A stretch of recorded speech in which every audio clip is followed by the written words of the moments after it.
Hi friends, welcome to my channel. இன்றைக்கி recipe என்னன்னு பார்த்தீங்கன்னா, எந்த வகை மீனாக இருந்தாலும் நான் ஊற வைக்கும் சுவையான மீன் குழம்பு வில்லேஜ் ஸ்டைலில் எப்படி பண்ணுறதுன்னு பார்க்கலாம். சிம்பிளான ஸ்டெப்பில் எல்லோரும் ருசிக்கக்கூடிய ஒரு பெர்ஃபெக்டான காம்போ. வீடியோவை ஸ்கிப் பண்ணாமல் முழுசாக பாருங்கள்.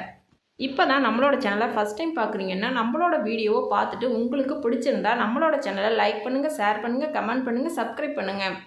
வாங்க ஃப்ரெண்ட்ஸ், வீடியோக்குள்ளே போகலாம். மீன் குழம்பு ரெடி பண்ணுறதுக்கு பெரிய மிக்சி ஜாரில் சின்ன வெங்காயம் 200 கிராம் சேர்த்துக்கங்க. ஒரு டைம் நம்ம வீடியோவில் பார்க்குற மாதிரி நீங்கள் உங்கள் வீட்டில் ரெடி பண்ணி பார்த்தீங்கன்னா உங்கள் வீட்டில் இருக்கிறவங்க மறு டைம் இதே மாதிரி செஞ்சு கொடுன்னு சொல்லி கேட்பாங்க. வெங்காயம் கூடவே 15 பல் வெள்ளைப்பூடு சேர்த்துட்டு நல்ல நைஸ் பேஸ்ட்டாக அரைச்செடுத்துக்கங்க. மீன் குழம்பு ரெடி பண்ண ஸ்டவ் ஆன் பண்ணி கடாய் எடுத்து வச்சுட்டு கடாயில் 150 மில்லி நல்லெண்ணெய் சேர்த்துக்கங்க. ஆயில் நல்லா ஹீட் ஆனதுக்கப்புறம் 1 ஸ்பூன் கடுகு சேர்த்துக்கங்க. கடுகு பொரிஞ்சதும் 1/2 ஸ்பூன் சோம்பும் 1 ஸ்பூன் வெந்தயமும் சேர்த்துக்கங்க. கருவேப்பிலை சேர்த்துட்டு நம்ம அரைச்சி வச்சிருக்கிற வெங்காய பேஸ்ட்டையும் சேர்த்துக்கங்க. வெங்காயம் வதங்கிறதுக்கு 1/2 ஸ்பூன் உப்பு சேர்த்துக்கங்க. இப்போ நம்ம வெங்காயம் வதங்கிட்டு இருக்கும்போதே தக்காளியை அரைச்சி எடுத்துகிட்டு வந்துடலாம். 4 தக்காளியை நீங்கள் கட் பண்ணி எடுத்துக்கங்க. இப்போ வெங்காயம் பார்த்தீங்கன்னா பாதி அளவு வதங்கி வந்திருக்கு. ஒரு பெரிய மிக்சி ஜார்லேயே சேர்த்துட்டு தக்காளியையும் நல்லா நைஸ் பேஸ்ட்டாக அரைச்சி எடுத்துக்கங்க.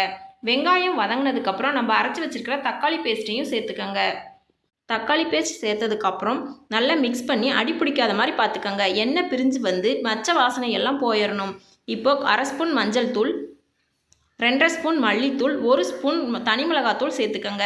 மசாலா சேர்த்ததுக்கப்புறம் 3 நிமிஷம் நல்லா மிக்ஸ் பண்ணி எடுத்துக்கங்க, பச்சை வாசனை போகிற வரைக்கும். இப்போ பார்த்தீங்கன்னா எண்ணெய் எல்லாம் பிரிஞ்சு வந்து அப்படியே வாசமாக இருக்கும். எலுமிச்சம்பழ சைஸ் அளவு புளியை எடுத்து ஊற வச்சுருந்தேன். அதனோட புளிக்கரசலை சேர்த்துக்கங்க. இப்போ நீங்கள் மிக்ஸ் பண்ணி உப்பு காரம் எல்லாம் பார்த்துட்டு குழம்புக்கு தகுந்த மாதிரி சேர்த்துக்கங்க. 1/2 ஸ்பூன் வெந்தயப்பொடி சேர்த்துக்கங்க. ஃபுல் ஃப்ளேமில் வச்சு நீங்கள் குழம்பை கொதிக்க வைக்கணும். புளிக்கரசலோட பச்சை வாசனை போய் நல்ல எண்ணெய் பிரிஞ்சு வர்ற அளவுக்கு குழம்பு கொதிக்க வைக்கணும். இப்போது 1.5 கிலோ கட்லா மீனை நான் கழுவி சுத்தம் பண்ணி எடுத்து வச்சுருக்கேன். எந்த வகை மீனாக இருந்தாலும் ஒரு டைம் இந்த முறையில் செஞ்சு பாருங்கள். இப்போ பார்த்தீங்கன்னா நல்லா குழம்பு கொதிச்சு எண்ணெய் பிரிஞ்சு வந்துருச்சு. இந்த ஸ்டேஜில் நம்ம எடுத்து வச்சிருக்கிற மீனெல்லாம் சேர்த்துக்கலாம். மீனை சேர்த்ததுமே நீங்கள் அடுப்பை லோ ஃப்ளேமில் வச்சுருங்க. 5 நிமிஷம் ஸ்டவ்வை ஆஃப் பண்ணாமல் லோ ஃப்ளேம்லேயே வச்சுருங்க. விருப்பப்படுறவங்க இந்த மீன் குழம்புல 1/2 ஸ்பூன் நாட்டு சர்க்கரையோ அல்லது கரும்பு சர்க்கரை, மண்டவெல்லம் இந்த மாதிரி 1/2 ஸ்பூன் சேர்க்குறவங்க சேர்த்துக்கலாம். இன்னும் கொஞ்சம் குழம்பு டேஸ்ட்டாக இருக்கும். மீன் சேர்த்ததுக்கப்புறம் கரண்டி வச்சு நீங்கள் மிக்ஸ் பண்ணாதீங்க. இப்போ பார்த்தீங்கன்னா நம்மளுக்கு சுவையான மீன் குழம்பு ரெடி. ஸ்டவ் ஆஃப் பண்ணிடுங்க.